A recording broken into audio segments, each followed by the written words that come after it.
Masks have been a part of our culture as early as 7000 BC. Masks have been used as a tool of entertainment and as a disguise for protection. They also play an important role in a lot of rituals. But here in India, there is a man who's reinvented masks for therapy and education.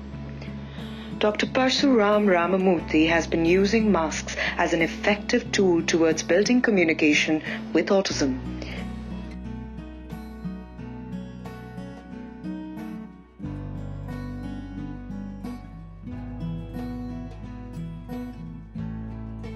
Here is how masks help to build communication.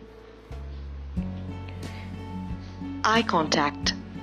One of the identifying features of autism is an inability to make eye contact. This is primarily because someone on the autism spectrum is extremely sensitive to sensory stimuli and can find it overwhelming and nerve-wracking.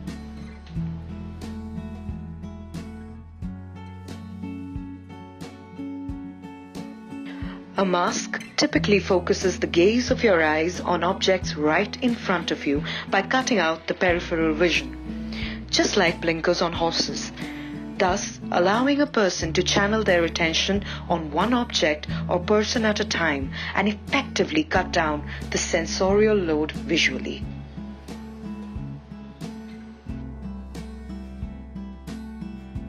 Body language.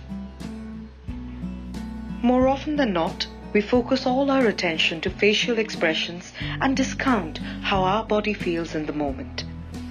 With masks, the focus shifts. Your body becomes an equally important tool of communication since your face is covered. This is particularly helpful for someone on the autism spectrum since it takes the emphasis away from verbalization and language and focuses on alternate forms of expressions like sounds, gestures, and movement.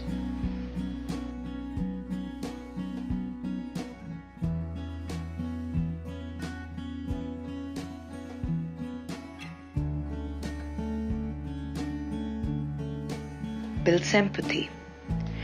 The ability to understand and have alternate forms of expression builds empathy and insight into the strengths rather than the deficits of someone on the autism spectrum. Therefore, masks effectively help in perspective building and an empathetic understanding of someone on the spectrum. Still, masks can be an unpopular choice for your child or young adult on the spectrum. Check out our next video on face painting if you need an alternative to masks. To know more about Dr. Ram's prolific work with autism, visit his website www.belvi.org.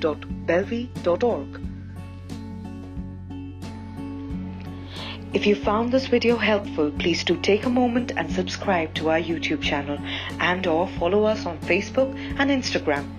If you have suggestions or feedback for what our next video should be about, please do leave us a comment. Until next time, take care. This is Dr. Rama signing off.